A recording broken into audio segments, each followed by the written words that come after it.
It's not there. Oh, there we go. Now I'm live. There we go. All right. My first time using StreamYard by myself. So Streamlabs was terrible earlier, so I thought I'd switch over. So I assume you can hear me now, right?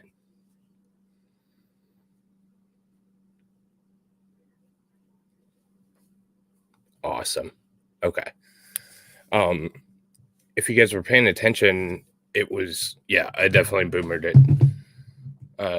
I'm older than Hayden, so I feel like I have a little bit of leeway to boomer every once in a while since he does. Hey Digger, hey Shade. So I don't know if anybody's was paying attention, but some pretty crazy stuff just dropped. Elon dropped a bunch of information, and we were going to go through the threads and kind of what it means for everything. This gentleman Matt Taibbi, yeah, a lot of us are. He's a little baby. He's probably asleep right now, I would hope. But the 24 hours was cool. Yeah, she tends to kind of go nuts a little bit. She's always got good info and everything, but she tends to really get worked up. So hopefully I don't. You're 43, Digger? I never would have guessed. A 43-year-old Canadian pothead. I love it.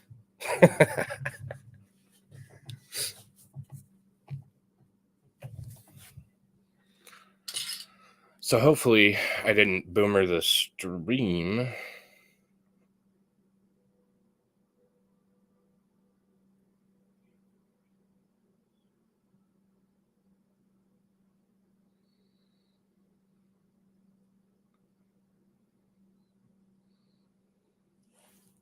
Sorry, I'm still talking to Jean.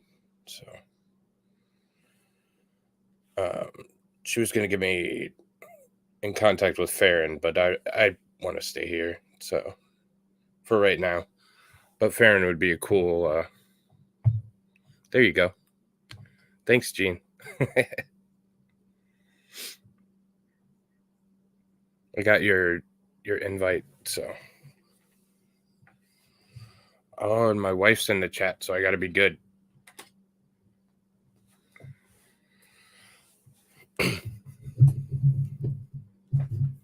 So this is the... It will not get as high-pitched as Megan's, I promise. Yeah, Farron...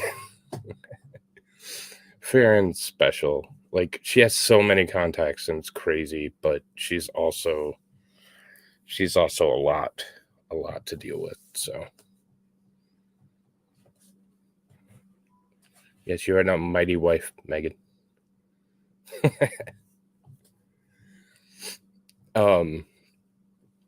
So anyways, this Matt Taibbi, he has gained so many followers. I am so jealous. He was like 10,000 followers when this all started dropping, and then it quickly, he's at 1 million when I actually followed him. You have to go...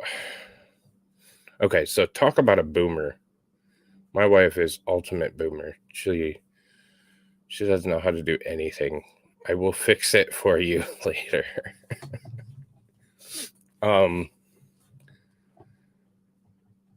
it's also still maiden name, but whatever. Anyways, back to this. So this Matt guy released the Twitter files. And I assume everybody can see that. Hopefully I did that part at least right. You're welcome. It says, what you're about to read is the first installment in a series based on thousands of internal documents obtained by sources at Twitter. there there's a lot to pick up when you're streaming, but you the Twitter files tell an incredible story from inside of one of the world's largest and most influential social media platforms. It's a Frankenstein tale of human-built mechanism grown out of control of its designer. And people are given, from what I've read and heard, they're giving them a lot of oh,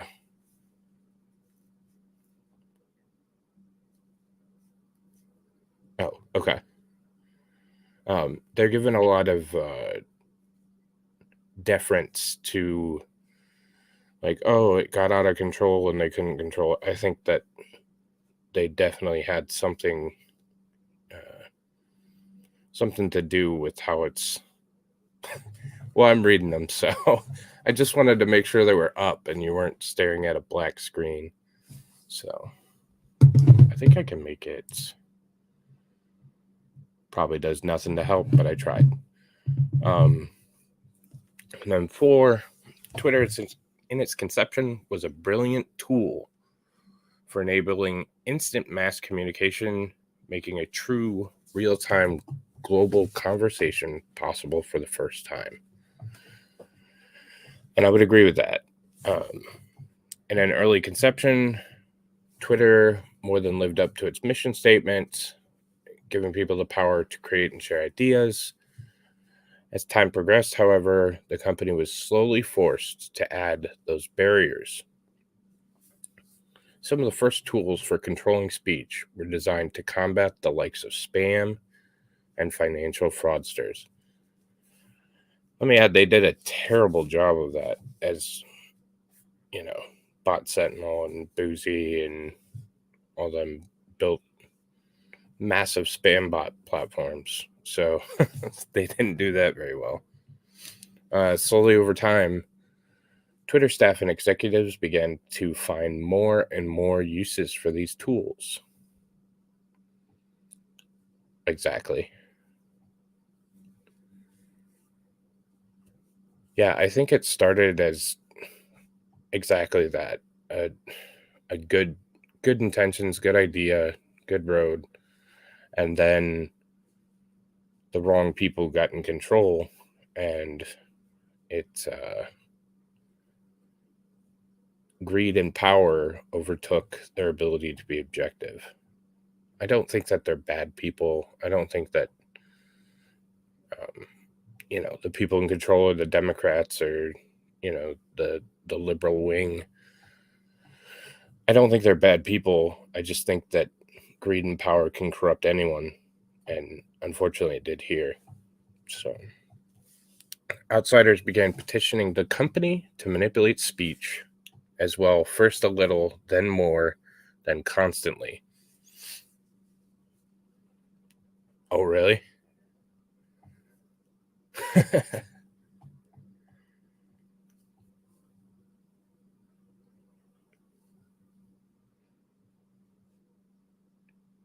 Yeah, let's clean it up, crap.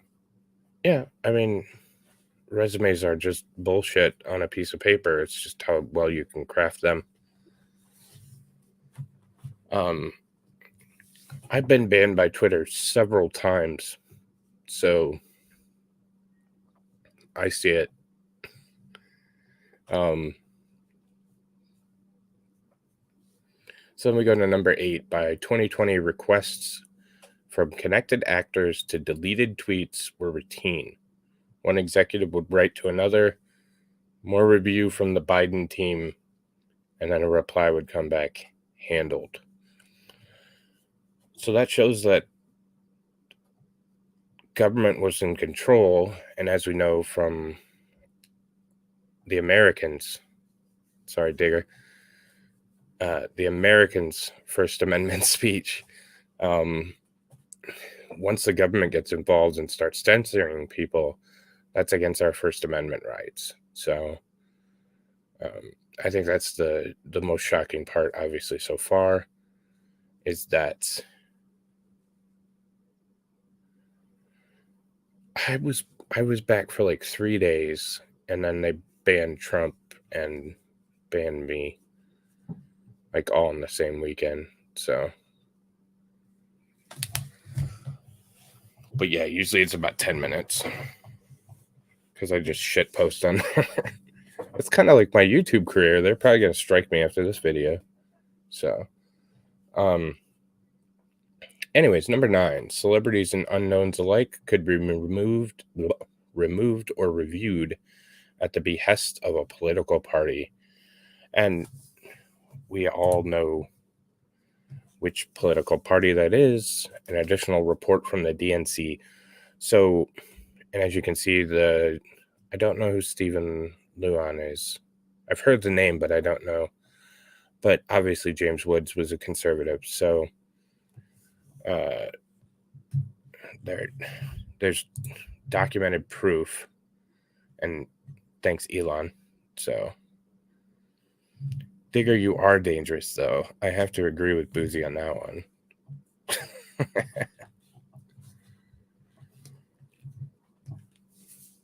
We love you, but you're dangerous. So, number 10, both parties had access to these tools. For instance, in 2020, requests from both the Trump White House and the Biden campaign were received and honored. Sorry, I had a cough.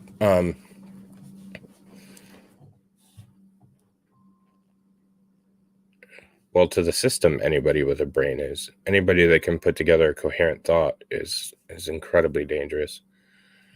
So the Trump White House, and again, I think it was an apparatus that was so entrenched that how can you say no to the power if you're in that position? I mean, you can literally ban somebody that has significant outreach. The system wasn't balanced. It was based on contacts because Twitter was and is overwhelmingly staffed by people of one political orientation. There are more channels, more ways to complain, open to the left than the right. So it's opensecrets.org. There's some stuff. And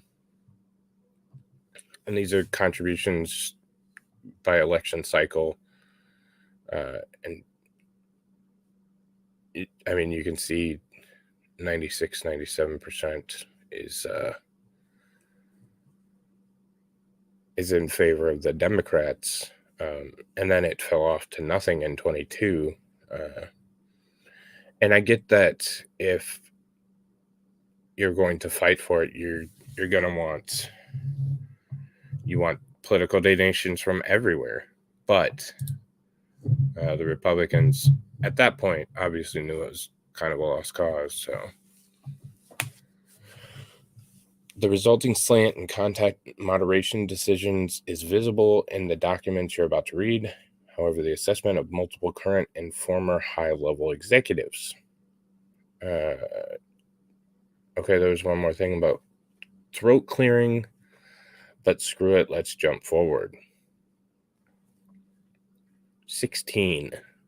Twitter Files Part 1. How and why Twitter blocked the Hunter Biden laptop story.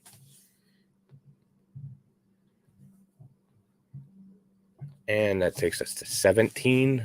On October 14th, 2020, the New York Post published Biden's secret emails, an expose based on contents of Hunter Biden's abandoned laptop from hell.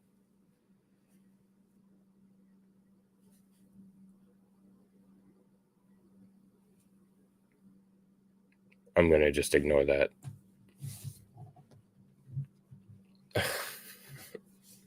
So,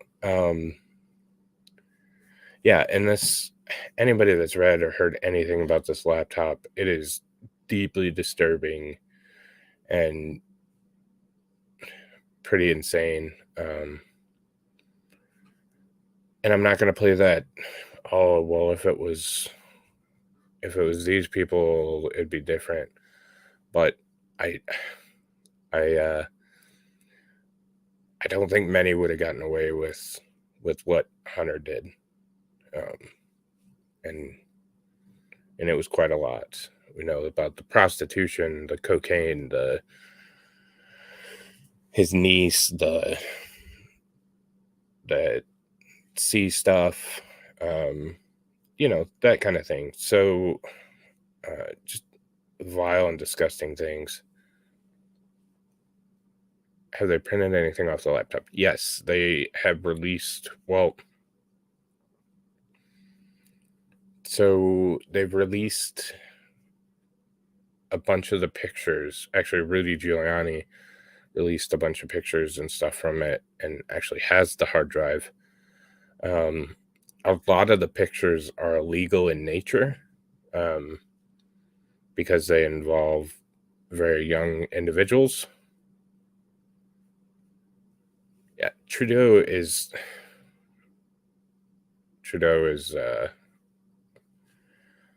God, he's so terrible. And I watch Viva's coverage of his testifying, that show crap that they put up. Pretty ridiculous. But and yeah, Canada's a nice place, but I would much rather be an American.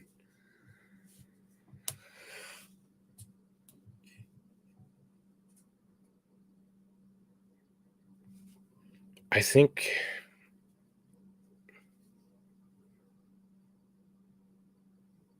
so.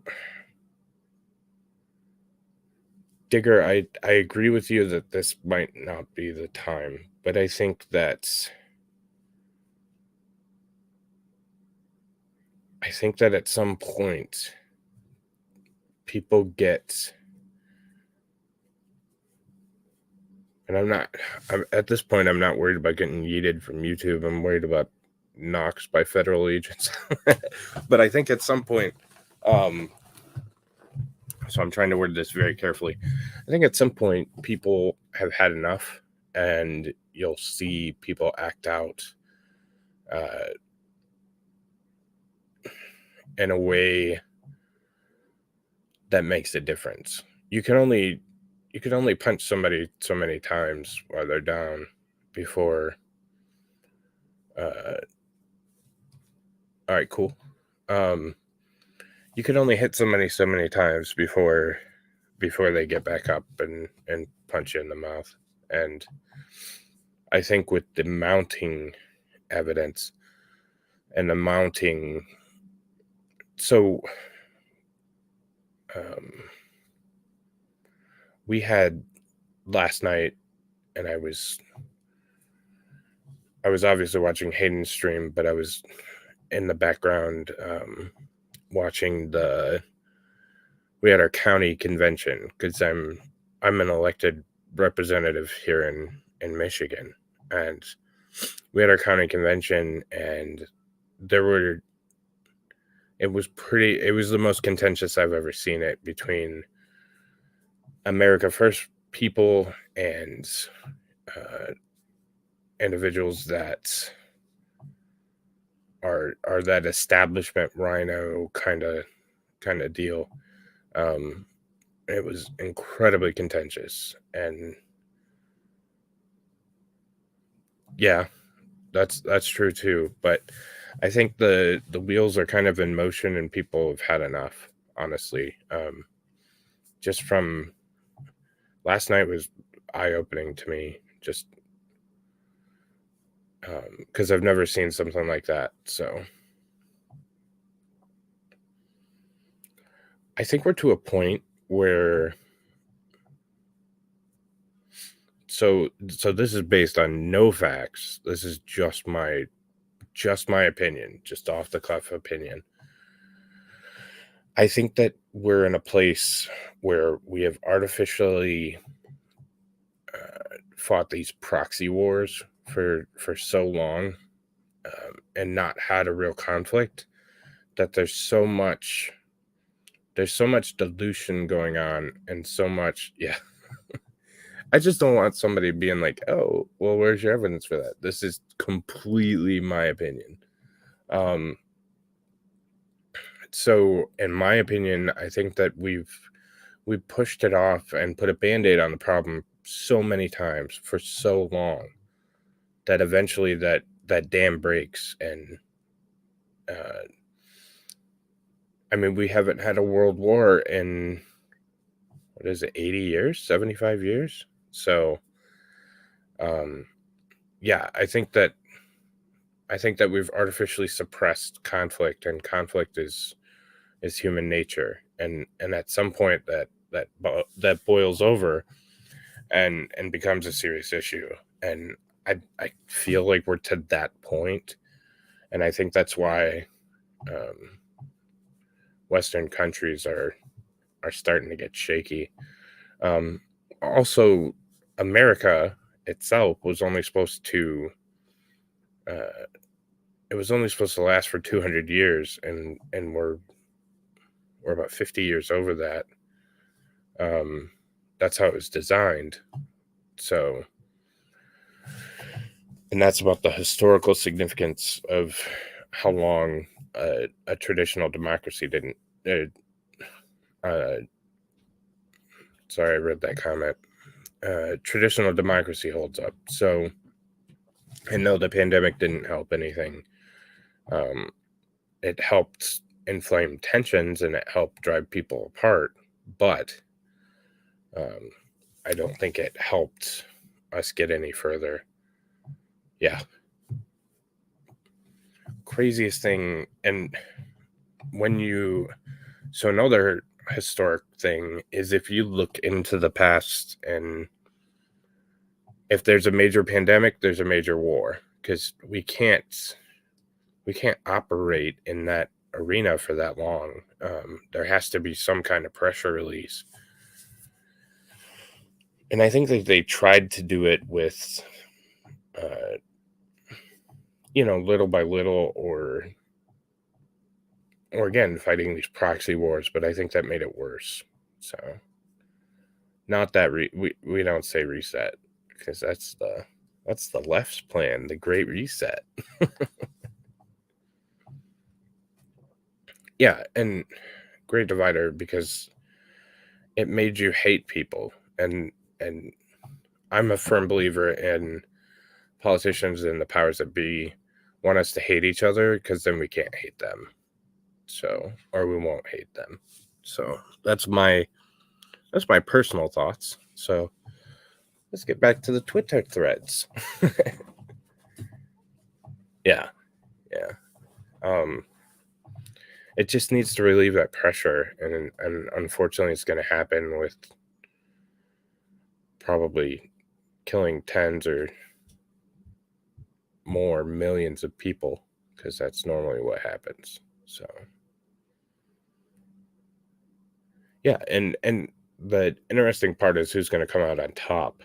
So, I think that, and then I'll get back to it so I don't get too far and get. But I think it comes down to who's going to come out on top of things.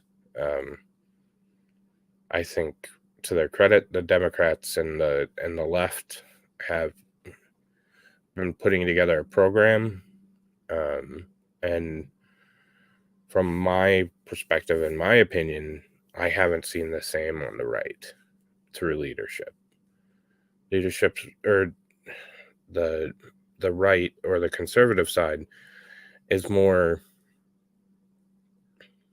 prepared, let's say, on an individual basis, but as far as groups or connectivity, it's just not there. So, yeah, very. You have to applaud them for the effort and energy they put in. Like, they've done a great job. Unfortunately, it's not the direction of the world I want to live in.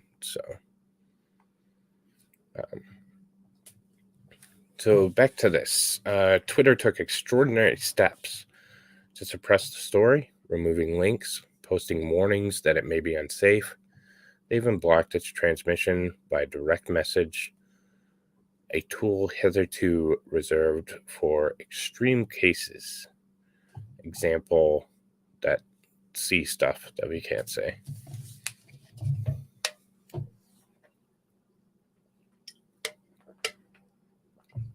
And I know that many So I was invited to go January 6th to DC. Yeah, that's what I'm saying. Yeah. It's a great way to put it. I was gonna go to DC on J6, and I even had a carpool already with some people around here. I had protested in Lansing, Michigan, protested the lockdowns and stuff the week prior, and it just didn't feel right. So I decided not to go to J6, and I'm so happy I didn't. So it would have been bad. But yeah, I'm glad I missed out on that one. It just the one in Lansing, they had, excuse me. Sorry, cough. The one in Lansing, it was an armed protest, so of course we have Second Amendment, and I can't I can't explain J6.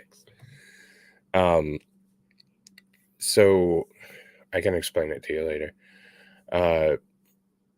So I was obviously carrying a firearm, and there were undercover police officers, and I know they were because I used to be in federal law enforcement, but different story. There were undercover police officers trying to take photos of the serial numbers on rifles in Lansing, and of course I'm not an idiot, so I kept my finger over my serial number the whole time. But yeah, it made me really uncomfortable, so I decided not to take part in DC, and that was a good call. So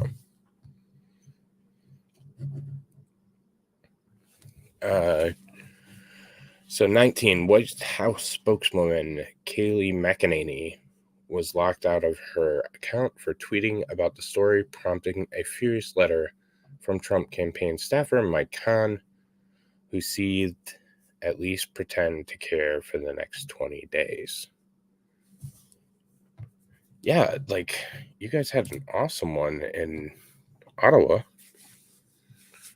And then, so here's the problem too. Like, J6 was done with intention to scare the hell out of conservatives, and we're pretty close to Windsor, Canada, and I was going to go down and join that protest on the border, and I was just so damn terrified of, and you shouldn't have to be, but I was like, are they going to sweep us up again, or all that stuff, and it was deep in when everything was going on, and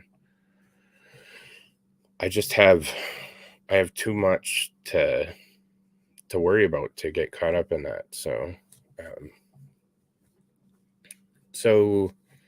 Kelly McEnany has been locked out of her account for simply talking about New York Post story. No, that Digger's talking about the trucks. Just, if you're that curious, just come here and I'll tell you real quick. All she did is cite the story of the first-hand reporting that has been reported by other outlets and not disputed by the Biden campaign. I need an answer immediately on how she will be unlocked. I don't appreciate how nobody on this team called me regarding the news that you'll be censoring news articles. Like I said, pretend to care for at least the next 20 days. So that's kind of funny email. So, oh, you guys are doing it again? I want to go. I can't go. Trudeau would have me arrested.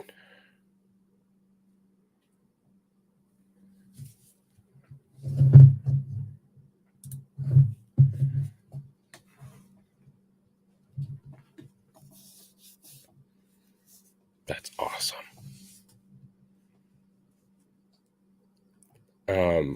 20, this led to public policy executive Carolyn Storm to send out a polite, "What the fuck?" query. Several employees noted that there was tension between the comms policy teams, who had little less control over moderation, and the safety and trust teams.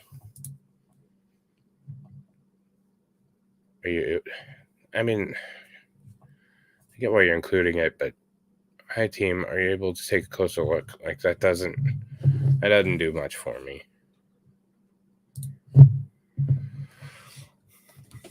I watch my mouth all the time, don't I, Digger? I am a good boy, if Hayden's asking.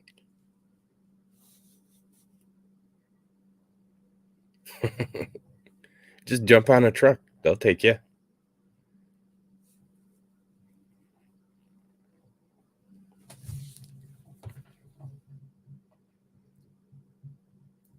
Grab a truck. I'll meet you in Toronto, and we'll protest peacefully, BLM style, peacefully.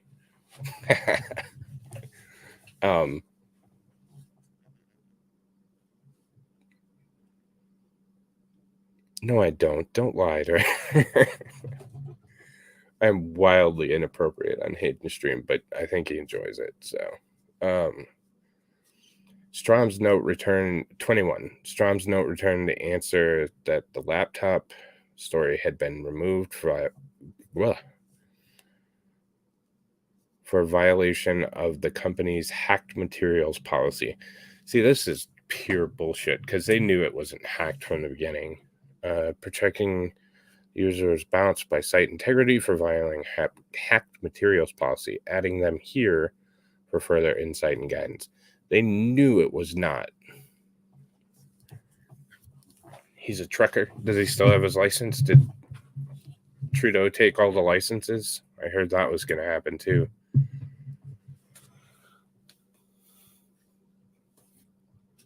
So they knew damn well that it was not hack material. They knew that from the beginning. So 22.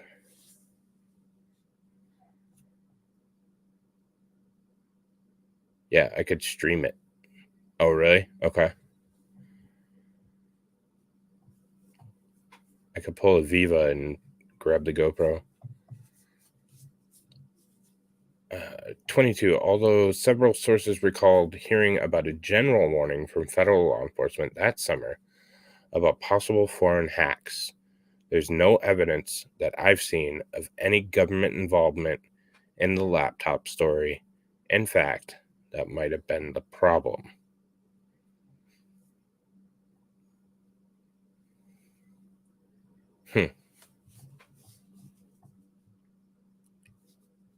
I don't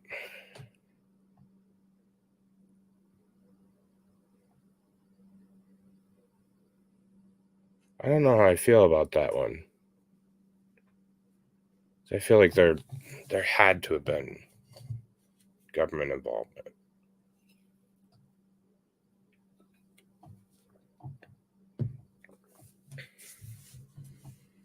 I don't think it was official government involvement, but I'm sure that in October of an election year, Biden's comms team or advanced team had something, if not a lot, to do with the involvement of the laptop story.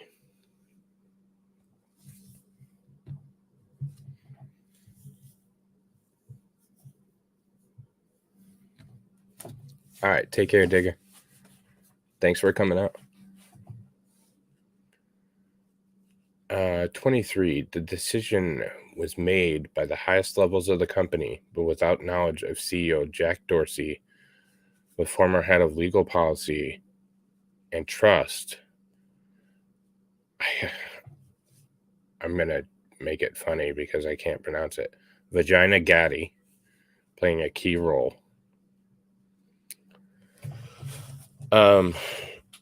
If Jack Dorsey didn't know, then he shouldn't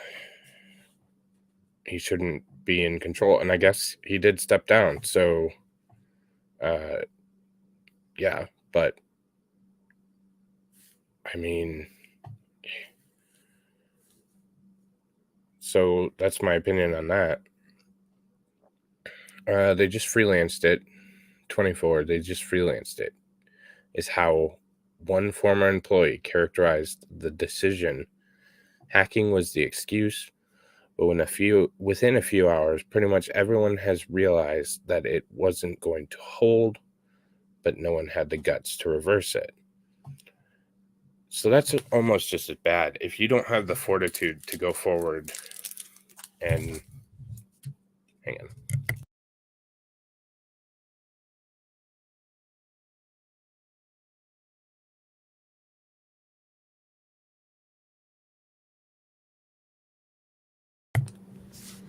If you don't have the guts to go forward and reverse a decision like that, that's almost as bad as you blocking it in the first place. So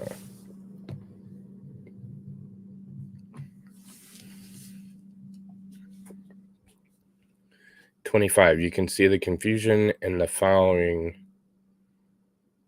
No, I paused it because I was opening a Mint and didn't want to make it ridiculous. You can see the confusion in the following lengthy exchange, which ends up including Gaddy and former Trust and Safety Chief Yoel Roth. Comms official Trent Kennedy writes, I'm struggling to understand the policy basis for marking this as unsafe.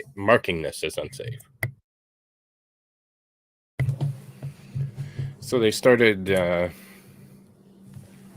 pretty quickly talking to different teams, of course. I think the best explainability argument for this externally would be that we're waiting to understand if this story is a result of hacked materials.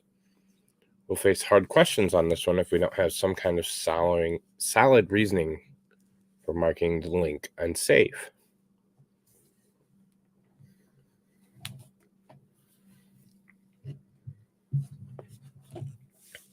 Will we also mark similar stories unsafe? So they were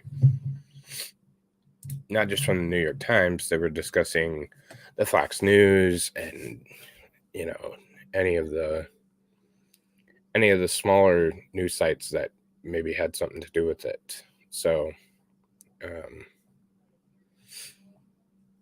I think that when you lose the start of something like that it becomes very difficult for you to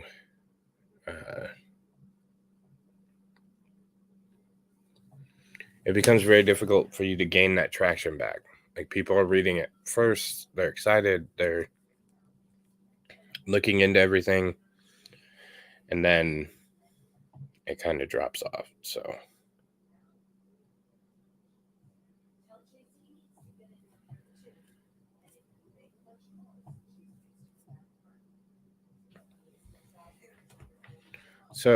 now we are on 26. By this point, everyone knew this was fucked, said one former employee, but the responses were essentially to err on the side of continuing to err. So now they have no excuse. They know that it's not true, and they continue to not look at it and not reverse their decision. The policy basis is hacked materials, though, as discussed. This is an emerging situation where facts remain unclear.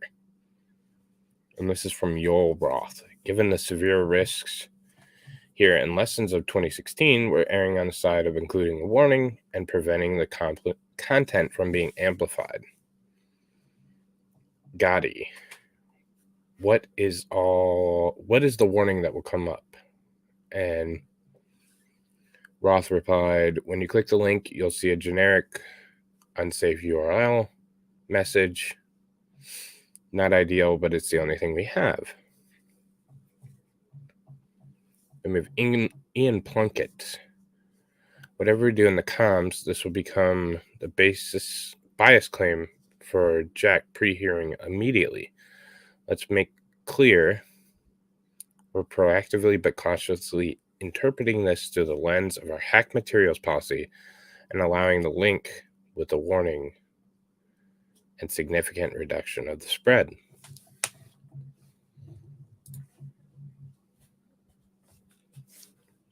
So super clear that they are lying about it.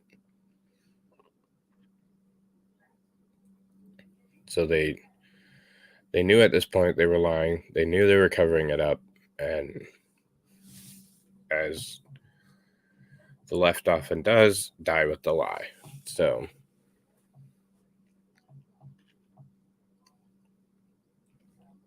we're to 27. Former VP of Global Comms, Brandon Borman, asked, can we truthfully claim that this is part of the policy? So now guys saying this isn't going to hold up. How the hell are we going to do this?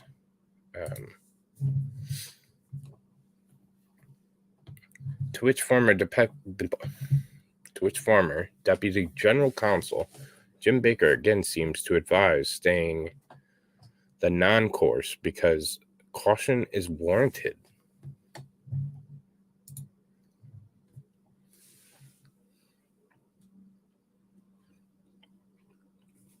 So lead counsel Jim Baker, I support the conclusion that we need more facts to assess whether the materials were hacked. At this stage, however, it is reasonable for us to assume that they may have been, and caution is warranted. There are some facts that indicate the materials may have been hacked, while there are others indicating that the computer was either abandoned and or owner consented to allow the repair shop access for at least some purposes. We simply need more information. So again, this is them saying they know exactly what's going on, but we're still going to keep lying about it.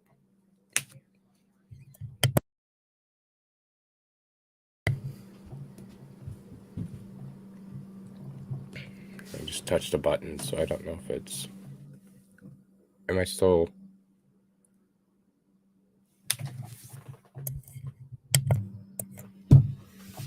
There we go. I touched the same button again. Hopefully that's working. Megan, is that working?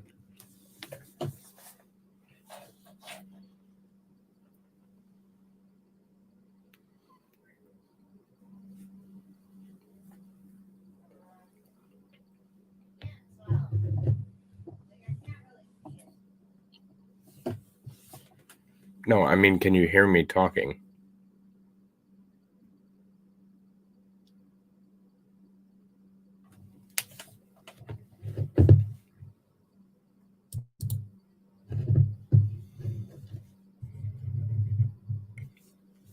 I'm just going to assume you can continue to hear me talk because you haven't said anything else.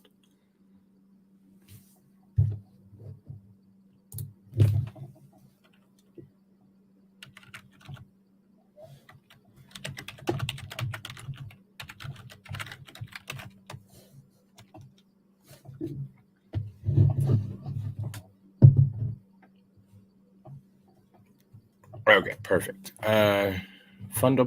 29, a fundamental problem with tech companies and content moderation. Many people in charge of speech care little about speech and have been told the basics by outsiders. Then we have 30. In one humorous exchange on day one, Democratic Congressman Ro Khanna reaches out to Gad, the woman that blocked it, to gently suggest she hop on the phone to talk about the backlash re-speech. Khanna was the only Democratic official I could find in the files who expressed concern.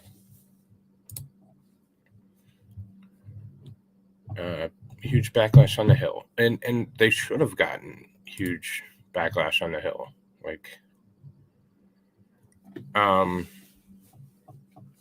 Getty replies quickly, immediately diving into the weeds of Twitter policy.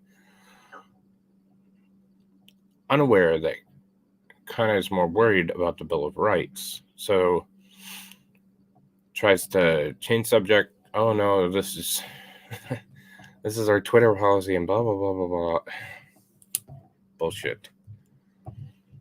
32 kind of tries to reroute the conversation to the First Amendment, mention of which is generally hard to find in the files. So, I mean, this is pretty cool if a Democrat's doing this. Shows there may still be some good people on both sides that, shit, I just said a Trumpism. I'll get struck for that. There are good people on both sides that still care about the Constitution and the First Amendment to the Constitution. And obviously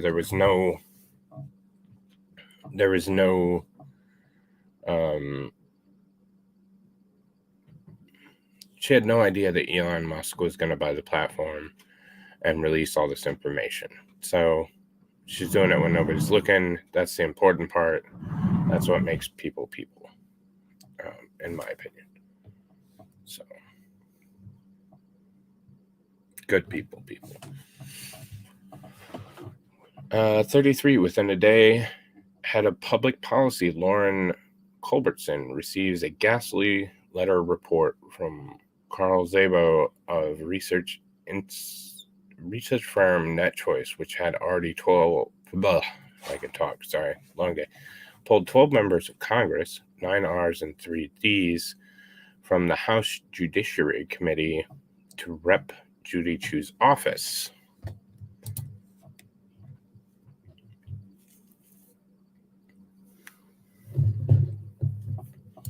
So they're getting immediate backlash about Biden and censorship. That's a cool picture of Elon. I'm not going to save it on stream because then it will.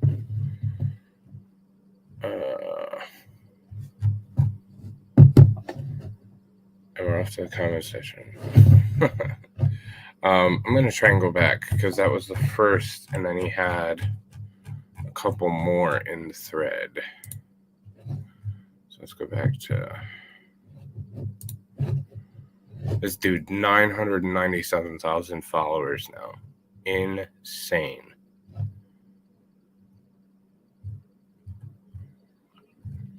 I heard there were 37.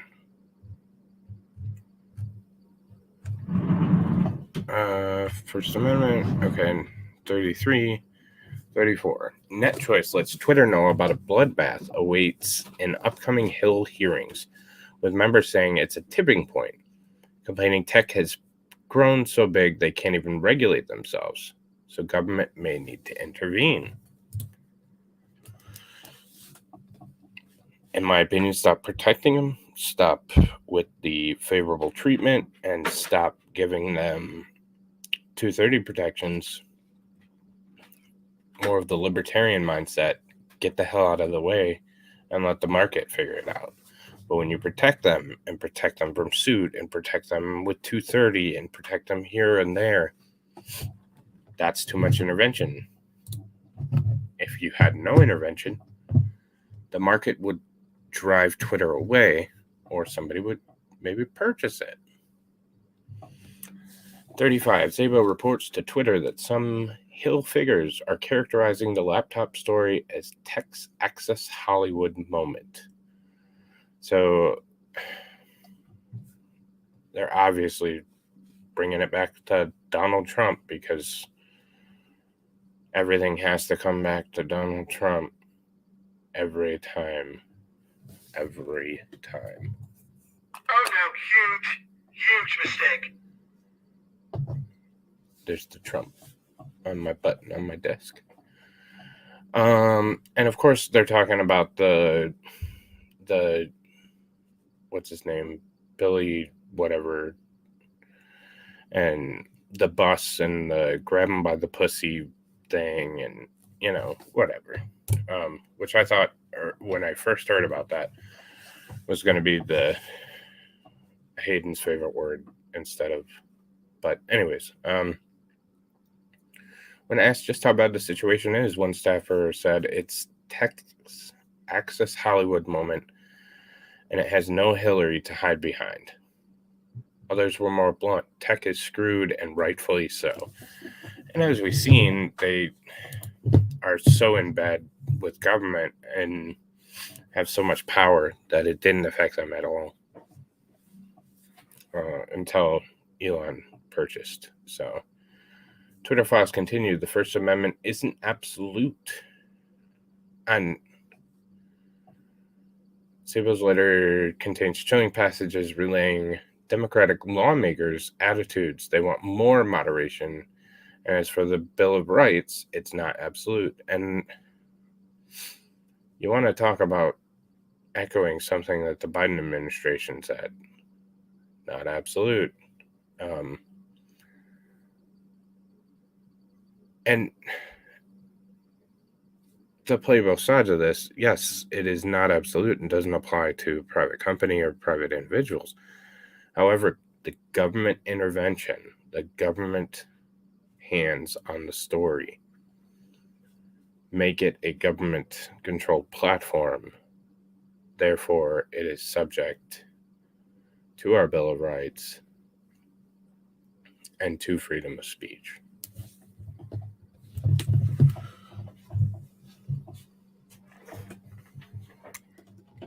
So that is the last post that we have from Matt.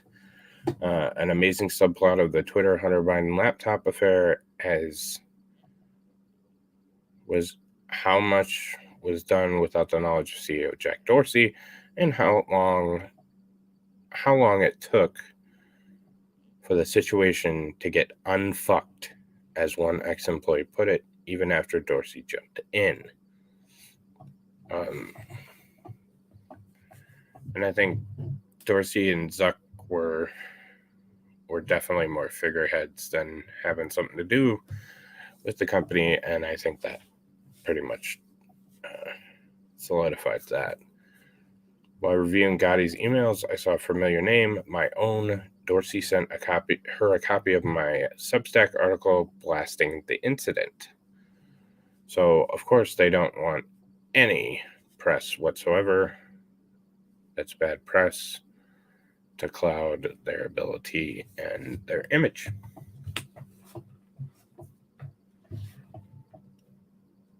There are many.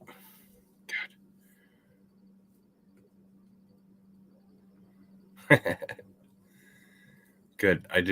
My voice didn't get as loud as, what's her name's? Other Megans.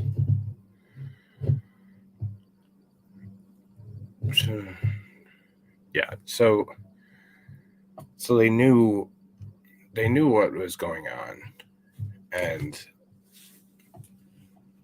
instead of stopping it and making it easier to manage, the old left adage of die with the lie came through. So I obviously have strong opinions. It's obviously I obviously don't do a good job hiding the fact that I'm conservative, but nor do I think you should have to. So I think that this needs to be examined in pretty good light, and we need to understand it and make sure it doesn't continue to happen, because not that we'll ever get them, especially after tonight.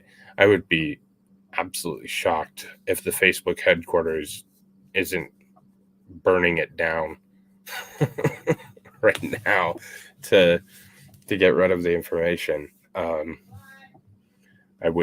would not shock me. So I think other tech companies are going to lose the information. So, we'll see we'll see where this goes. I just thought it was pretty interesting information, and obviously I'm trying to stream more and get more in on things like this. So there'll probably be more to come out from different individuals, maybe Elon himself.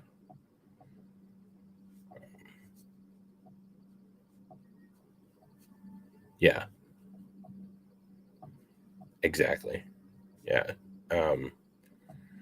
The government power has just gotten so ridiculous. It has gotten so overbearing. And that's another truth is we have to be able to have conversations with not only the people that we like, or the people that are on our side, or the conservatives, or the libertarians, or the people that like small government. We have to be able to reach over to the other side and have a conversation with them as well, because unfortunately there's such a hatred and nobody wants to take time to listen. Everybody wants to talk, and I think it's important to listen, and I try to do so as much as possible,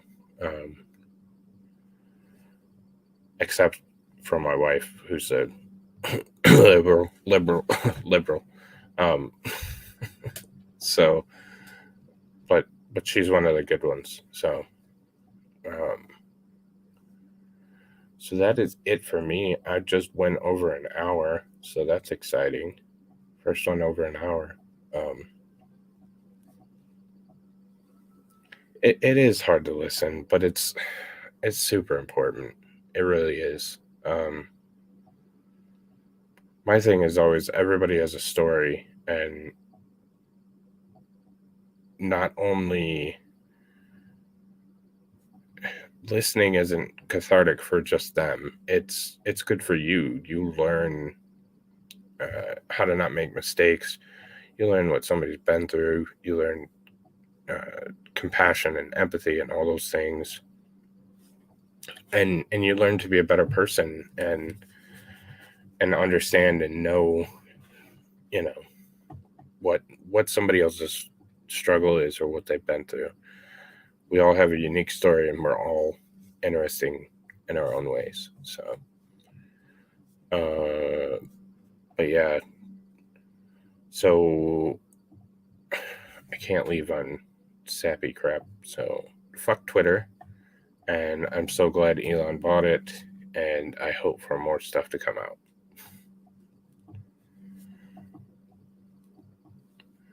I wouldn't say I'm entertaining. Maybe.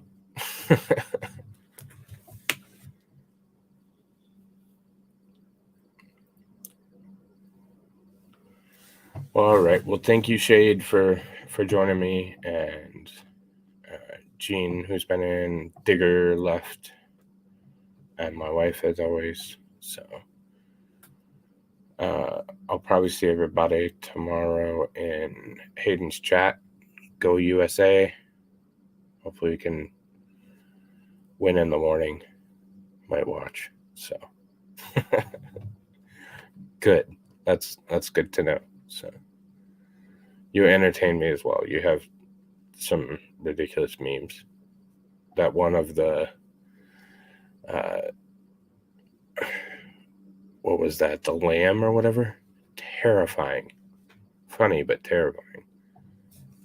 So cool. Well, hopefully she enjoyed as well. So all right. Well, I'm sleeping. It's because I listened to Hayden way too long. I tried to stay in as long as I could with this stream to support him. So I'm tired and I'm going to bed. So, yeah, the lamb. Yeah. All right. Take care. Thanks for watching, and I'll see everybody soon.